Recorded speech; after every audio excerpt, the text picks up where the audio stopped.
નમસ્કાર સ્પર્ધાર્થી મિત્રો, સ્વાગત છે આપનું આજના લેક્ચરમાં। તો શબ્દ સમૂહ માટે એક શબ્દનું જે આપણે ચાલતું હતું પ્રકરણ, તેનો આજે છેલ્લો લેક્ચર। અગાઉની પરીક્ષામાં પૂછાયેલા પ્રશ્નો આપણે જોવાના છીએ। તો 60 વર્ષ પૂરા થયે ઉજવાતો ઉત્સવ કયા નામે ઓળખાય છે? તો તેને કહેવામાં આવે છે હીરક મહોત્સવ। શબ્દ સમૂહ માટે એક શબ્દ, એક ફેરે રંધાય કે તળાય એટલો જથ્થો, તો તેને કહેવાય છે ધાણ। ચાસમાં બી નાખી તે ઢાંકવા ઉપર ફેરવવામાં આવતું લાંબુ પાટિયું, તો તેને કહેવાય સમાર। મિત્રો, આપણે ડિસ્ક્રિપ્શનમાં લિંક આપી છે, ત્યાંથી તમે બુકો જે તમને યોગ્ય લાગે તે પરચેસ કરી શકો છો। આગળ આપણે જોઈએ તો ફોરેસ્ટની છે, સીસીની છે, અને ઘણી બધી એક્ઝામો જેમાં ગુજરાતી વ્યાકરણની અન્ય વિષયોને લગતી પણ પુસ્તકો છે, તે જ્યાંથી તમે પરચેસ કરી શકો છો। આગળ જોઈએ, દિશાઓ ધૂળથી પુરાઈ જાય એવું સખત વાવાઝોડું, તેને કહેવાય આંધી। છાપરાના છેડા ઉપરના નળિયા જેમાંથી પાણી બહાર પડે છે તેને શું કહીશું? તો તેને કહેવાય નેવું। અત્યારે ચોમાસાની સિઝન એટલે આ યાદ રાખવાનું થોડુંક। બારણું અંદરથી બંધ રાખવાનો લાંબો આડો દંડ, તો તેને કહેવાય ભૂંગળ। ત્યારબાદ આગળ જોઈએ, રસોઈ માટે ખોદેલો મોટો ચૂલો, તો તેને કહેવાય ચૂલ। દર પખવાડિયે નીકળતું સામયિક, તો તેને કહેવાય છે પાક્ષિક। રૂપિયા ભરવાની સાંકડી લાંબી કોથળી, તો તેને કહેવાય વાંસળી। તરત જન્મેલા બાળકને આપવાનું ગોળ, ઘી તથા પાણીનું મિશ્રણ, તો તેને શું કહેવામાં આવે છે? ગળથૂથી। લગ્ન વખતે કન્યાને પહેરવાનું વસ્ત્ર, તો તેને કહેવાય પાનેતર। સમિધ એ શબ્દનો અર્થ શું છે? તો યજ્ઞમાં હોમવાના લાકડા, તેને કહેવાય સમિધ। ત્યારબાદ શાબાશી બદલ આપવામાં આવતા પોશાકને શું કહેવાય? તેને કહેવાય સરપાવ। વલ્કલ એટલે શું? તો ઝાડની છાલનું વસ્ત્ર, તેને કહેવામાં આવે છે વલ્કલ। ત્યારબાદ માતાનું તેના સંતાનો તરફનું વહાલ અને સ્નેહ, તો તેને કહેવાય વાત્સલ્ય। આગળ જોઈએ તો તેમાં છે વરસાદ લાવવા ગવાતો રાગ, તો તેને કહેવાય મલ્હાર। કોઈને પહોંચાડવા માટે સોંપાયેલી વસ્તુ, તો તેને શું કહેવાય? સંપેતરું। દૂધે બાંધીને બનાવેલી રોટલી, તો તેને કહેવાય દસમી। 100 અબજ જેટલી સંખ્યા, તો તેને કહેવાય નિખર્વ। બેચેની ભરી શાંતિ માટે કયો શબ્દ સમૂહ યોગ્ય છે? તેને કહેવાય સન્નાટો। ખુલ્લી જમીનની આસપાસની નાની ભીત, તો તેને કહેવાય વંડી। દાબી ન શકાય તેવું, તો તેને કહેવાય અદમ્ય। તેલીબિયાં પીલવાનું સાધન, તો તેને કહેવાય ધાણી। જ્યાં ન જઈ શકાય એવું, તો તેને કહેવાય અગમ્ય। લોઢાનું બાણ, તો તેને કહેવાય નારાજ। પારસમણી માટે કયો શબ્દ સમૂહ યોગ્ય છે? તો જેના સ્પર્શથી લોઢું એટલે લોખંડ સોનું બને તે, તો તેને કહેવામાં આવે છે પારસમણી। વહેતા પાણીમાં થતું કુંડાળું, તેને કહેવાય વમળ। પાણી ભરી લાવવાની ચામડાની ગુણ કે થેલી, તો તેને કહેવાય પખાલ। જમ્યા પછી ડાબે પડકે સૂવું તે એક શબ્દ સમૂહ માટે એક શબ્દ જણાવો, તો તેને કહેવાય વામકુક્ષી। અનુરાગ કે સ્પૃહા વિનાનું, તેને કહેવાય વિરકત। સહેલાઈથી દેખી કે સમજી શકાય તેવું, તેને કહેવાય સ્પષ્ટ। ટચલી આંગળી પાસેની આંગળી, તો તેને શું કહેવામાં આવે છે? અનામિકા। આંખથી સાંભળનાર, તેને કહેવાય ચક્ષુશ્રવા। ચારે બાજુ પાણીથી વીંટળાયેલી જમીન, તો તેને શું કહેવાય? ભેટ। સવારનો નાસ્તો, તેને શું કહેવામાં આવે છે? શિરામણ। ત્યારબાદ બાકામાંથી છિદ્રમાંથી પડતું સૂર્યનું કિરણ એટલે હેરિયું. ઉપકાર ઉપર અપકાર કરનાર તો તેને કહેવાય કૃતજ્ઞ. ધરાય નહીં તેવું તેને કહેવાય અક્રાંતિયું. 3 કલાકના સમયગાળાને શું કહેવાય? તેને કહેવાય પ્રહર. ત્યારબાદ આગળ જોઈએ, કોણીથી કાંડા સુધીનો ભાગ તેને કહેવાય કરભ. વરસાદની ઝીણી છાંટ તેને કહેવાય ફરફર. ત્યારબાદ વેતન લીધા વગર કામ કરનારું તેને કહેવાય માનદ. જમીન ઉપર કરેલો છાણી એટલે કે માટીનો લેપ તો તેને કહેવામાં આવે છે લીપણ. ત્યારબાદ ગઝલમાં દરેક બેતની પાછળ વારંવાર આવતો શબ્દ તો તેને કહેવાય રદીફ. જૂના બ્રિટિશ સામ્રાજ્યના સ્વતંત્ર થયેલા દેશોનો રાષ્ટ્ર સમૂહ તેને કહેવાય કોમનવેલ્થ. પારકા ઉપર આધાર રાખવો તે તો તેને કહેવાય પરાવલંબન. શેરના 8મા ભાગ જેટલું તેને કહેવાય નવટાંક. ત્યારબાદ વર તરફથી કન્યાને ચઢાવાતા અલંકાર તો તેને શું કહેવામાં આવે છે? પલ્લુ. વસ્તુને પાન કે કાગળમાં લપેટીને ઝીણી પોટકી જેવું કરેલું બાંધણ તેને કહેવાય પડીકું. લંબાઈ ભરવાનું 24 તસુનું માપ તેને કહેવાય ગજ. ગામના પાદર પરની ગોચર જમીન તો તેને શું કહેવામાં આવે છે? ગભાણ. સુલેહ કે સમાધાનની વાતચીત ને વાટાઘાટા તેને કહેવાય વિષ્ટિ. આખા જગતનું પોષણ કરનાર તેને કહેવાય વિશ્વંભર. ત્યારબાદ આગળ જોઈએ, પાણીમાં ભીંજાવેલો લુગડાનો કટકો અથવા કકડો તેને કહેવાય પાતું. નીચે પાથરવા માટેનું જાડું મોટું કપડું તો તેને શું કહેવાય? પાથરણ. પહેરેલા સાલ્લાનો લટકતો છેડો તો તેને શું કહેવામાં આવે છે? પાલવ. લંબાઈ ભરવાનું 24 તસુનું માપ તેને કહેવાય ગજ. જૂના બ્રિટિશ સામ્રાજ્યના સ્વતંત્ર થયેલા દેશોનો રાષ્ટ્ર સમૂહ તો તેને કહેવાય કોમનવેલ્થ. લશ્કરની મોખરાની વ્યૂહરચના તો તેને શું કહેવામાં આવે છે? મોરચો.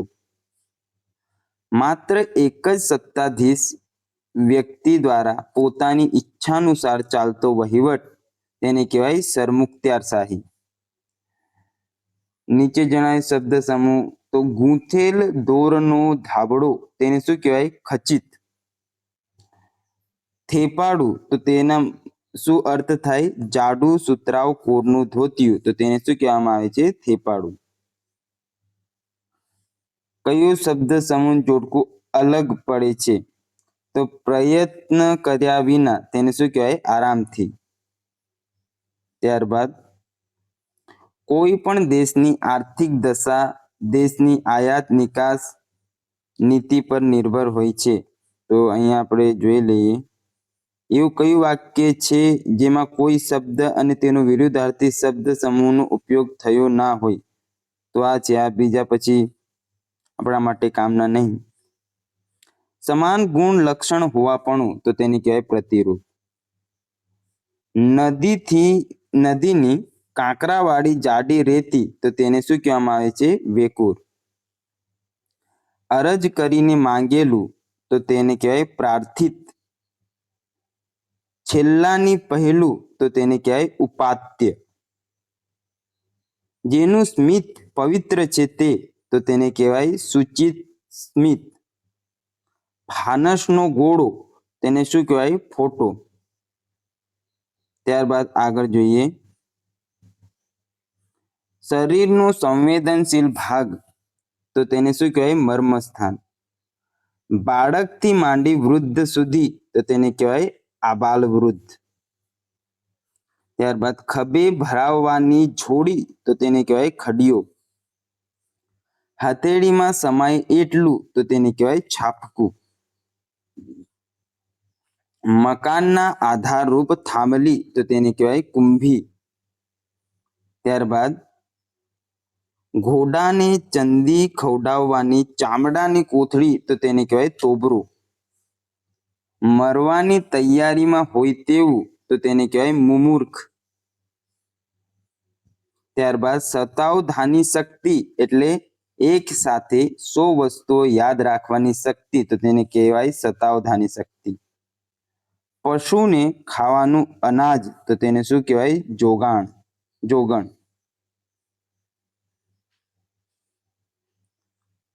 ત્યારબાદ પાણી પર થઈને જતો માર્ગ તેને કહેવાય તરી. માટલીમાંથી જમતા પાણીને ઝીલવા નીચે મુકાતું વાસણ એટલે તેને કહેવાય ચીડિયારું. ત્યારબાદ વાડી ખેતરે પાણી ભરવાનું પાત્ર કે જેનું ગળું સાંકડું હોય છે તે તો તેને કહેવાય માણ. સગા સંબંધીમાં જન્મ તેમજ મરણ વગેરેથી પાળવામાં આવતું અલગપણું તો તેને કહેવાય સૂતક. રોજ પ્રગટ થતું સમાચાર પત્ર તેને કહેવાય દૈનિક. કામડાની ચીપોની ગૂંથેલી સાદડી તો તેને કહેવાય ટાટું. ચતુર, સુંદર અને ગુણવાન સ્ત્રી તો તેને કહેવાય ચિત્રિણી. સવારમાં સ્તુતિના ગાન કરી રાજાને ઉઠાડનાર તો તેને કહેવાય વૈતાલિક. વાડી કે નથમાં જડેલું નંગ તો તેને કહેવાય ખીમણું. ત્યારબાદ આગળ જોઈએ.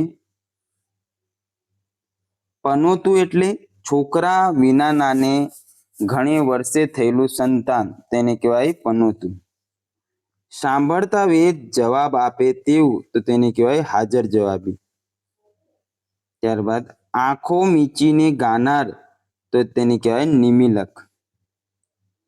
ઢાંકણીઓ એટલે જેના પૂંછડાના ગુચ્છાની અંદર થોડા વાળ હોય એવો બળદ તો તેને કહેવાય ઢાંકણીઓ. છોડને ફૂટતો નકામો ફણગો તો તેને કહેવાય વાકુંબો. ત્યારબાદ આગળ જોઈએ. સુખ તન મનને ગમે તેવો અનુભવ તેને કહેવાય સુખ. હણિયું એટલે ગાડી હાંકનારને બેસવાની પાટલી તેને કહેવાય હણિયું. મલગોબો એટલે એક જાતની મોટી કેરી છે તેને કહેવાય મલગોબો. ને શાખો એટલે લોકોનો અભિપ્રાય કે છાપ. ગુણું એટલે પાપડની કણકનો લુઓ એને કહેવાય ગુણું. પગને તળિયે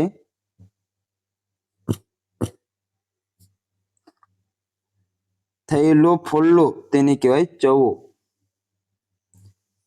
પાણી પર થઈને જતો માર્ગ તેને શું કહેવાય? તરી. તેજીના બજારમાં વેપાર ખેલનારો તેને કહેવાય તેજડિયો. દૂર હોવાના કારણે મનમાં સતત રહેતો મળવાનો ભાવ તો તેને કહેવાય ઝુરાફો. જડમૂળથી ખેંચીને કાઢી નાખનાર તો તેને કહેવાય ઉચ્છેદક. પગ મૂકી શકાય નહીં એવું તો તેને કહેવાય અગોચર.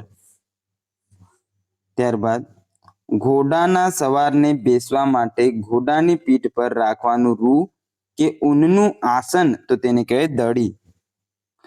બારણું બંધ રાખવાનો લાંબો આડો દંડો તો તેને કહેવાય ભોગળ. કઈ જોડ યોગ્ય નથી તે જોઈએ. ઉપકાર પર અપકાર કરનાર તો તેને કહેવાય લૂણ હરામ. આગળ વધતા પહેલા પાછળ જોઈ લેવું તેને કહેવાય સિંહાવલોકન. ભાવિનો વિચાર પહેલેથી કરી શકે તે તો આ ખોટું છે. દિવસનો કાર્યક્રમ તો તેને કહેવાય દિનચર્યા. વક્ષસ્ત્રાણ સામસિક શબ્દ વાપરી શકાય શબ્દ સમૂહ માટે તો છાતીના રક્ષણ માટેનું કવચ તેને કહેવાય વક્ષસ્ત્રાણ. હીરક મહોત્સવ એટલે 75 વર્ષ પૂરા થયે ઉજવાતો ઉત્સવ તેને કહેવાય હીરક મહોત્સવ. સાર જોડણી કોષ મુજબ 60 વર્ષે ઉજવાતો ઉત્સવ હોય તેને હીરક મહોત્સવ કહેવાય છે. અહીંયા 75 છે. જીવાત્મા અને પરમાત્મા એક જ છે તેવો વાત તેને કહેવાય અદ્વૈતવાદ. અપરાધ કર્યો હોય તેવો ગુનેગાર જેવો ભાવ તો તેને કહેવાય કૃતાપરાધ. બૌદ્ધ ધર્મમાં લેવાતો સંન્યાસ તો તેને કહેવાય પ્રવજ્યા.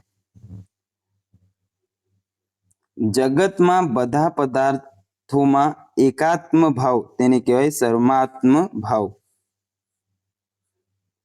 શું કરવું તે કશું ન સૂજે તેવું શબ્દ સમૂહ માટે એક શબ્દ તો તેને કહેવાય કિંકર્તવ્ય મૂઢ. ત્યારબાદ એક જ સમયમાં થઈ ગયા હોય તે તો તેને કહેવાય સમકાલીન. લાંબો સમય ટકી રહે તેવું તેને કહેવાય ચિરસ્થાયી. ત્યારબાદ શબ્દ સમૂહ માટે એક શબ્દ સાચો વિકલ્પ પસંદ કરો તો કયો છે એમ તો ખૂંપડો આ શબ્દ સમૂહ માટે એક શબ્દ વપરાય છે. હવે હું કહેવાય તે મને નહીં ખબર છે એમ. અને કારથી શબ્દો પૈકી કયો શબ્દ સમૂહ યોગ્ય નથી તો આ યોગ્ય નથી. બાકી આસામી, પ્રતિષ્ઠિત, આંકડો એટલે મૂછનો વાળ, અરુણ એટલે પરોઢ આવું કંઈક હશે. વાટ જોવી શબ્દ સમૂહ માટે એક શબ્દ તો પ્રતીક્ષા. કહી ન શકાય તેવું તેને કહેવાય અબોલ. સભામાં સાંભળનાર તો એને કહેવાય શ્રોતા. તકનો ઉપયોગ કરી સ્વાર્થ સાધનાર તેને કહેવાય તક સાધ. જમીન ઉપરનો માર્ગ તેને કહેવાય ખુશકી. ત્યારબાદ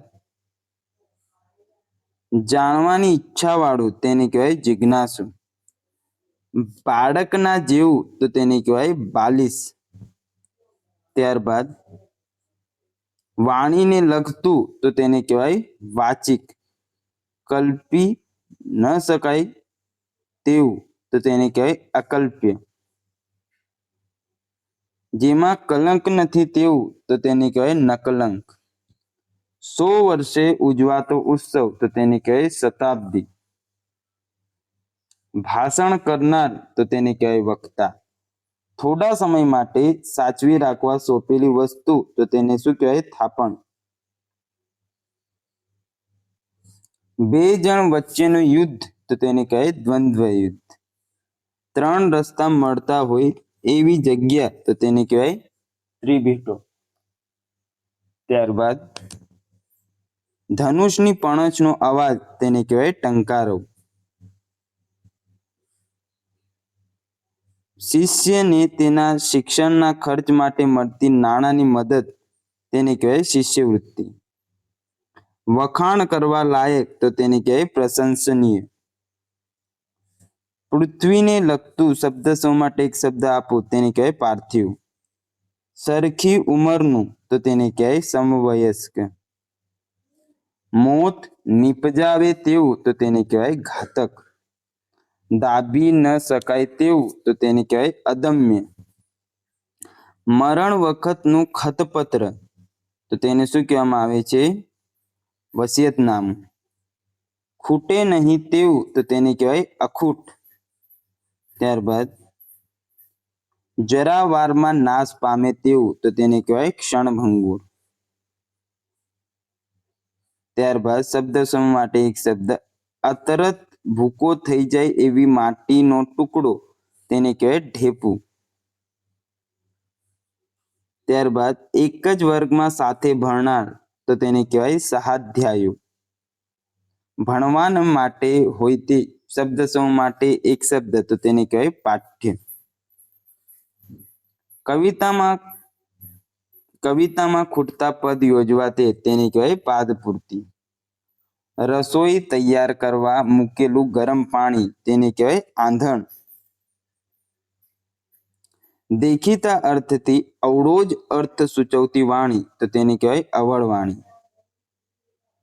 આંખનો પલકારો માર્યા વગર તો તેને કહેવાય અનિમેષ. ત્યારબાદ દરિયામાંથી મોતી કાઢનારો તેને કહેવાય મરજીવો. કરેલો ઉપકાર ન ભૂલનાર તેને કહેવાય કૃતજ્ઞ. દરિયામાં દિશા જાણવાનું સાધન તો તેને કહેવાય હોકાયંત્ર. આગળ વધતા પહેલા પાછળનું જોઈ લેવું તેને કહેવાય સિંહાવલોકન. જેને શત્રુ નથી તેવું તો તેને કહેવાય અજાત શત્રુ. કળી ન શકાય એવું તો તેને કહેવાય અકળ. દૂરથી છૂટું ફેંકવાનું હથિયાર તો તેને કહેવાય અસ્ત્ર. ઓજારને ધાર કાઢવા માટે વપરાતો પથ્થર તો તેને કહેવાય છીપર. હોડી ખેડવા નીકળેલો ઘેરમાંનો માણસ તો તેને કહેવાય ઘેરૈયો. વહાણનો મુખ્ય ખલાસી તો તેને શું કહેવામાં આવે છે? ટંડેલ. કહેવાની તીવ્ર ઈચ્છા તો તેને કહેવાય વિવક્ષા. કશું મેળવવાની ઈચ્છા ન હોય તેવો માણસ તો તેને કહેવાય નિસ્પૃહ. પાપના નિવારણ માટેનું તપ તો તેને કહેવાય પ્રાયશ્ચિત. ભેંસોનું ટોળું તેને કહેવાય ખાડું. આંખ સાથે આંખ મળી થતી પ્રીતિ તો તેને કહેવાય તારામિત્ર. ઝટ ઉકેલી ન શકાય તેવો પ્રશ્ન તેને કહેવાય કોયડો. રાજ્યના કાયદા ઘડનારી સભા તેને કહેવાય વિધાનસભા. દરિયાકાંઠે રહેનારી પ્રજા તો તેને કહેવાય દરિયાપરજ. જૂના બાંધકામનું સમારકામ તો તેને શું કહેવામાં આવે છે? જીર્ણોદ્ધાર. જેનું કોઈ નથી તે તો તેને કહેવાય અનાથ. વાદળથી ઢંકાયેલું તો તેને કહેવાય અભ્રાવૃત. મોટા માણસનું આગમન તો તેને કહેવાય પધરામણી. ત્યારબાદ ચાલવાનો અવાજ તો તેને શું કહેવામાં આવે છે? પગરવ. નાશ ન પામે તેવું તો તેને શું કહેવામાં આવે છે? અવિનાશી. નીલા રંગનું વસ્ત્ર તો તેને શું કહેવાય? નીલાંબર.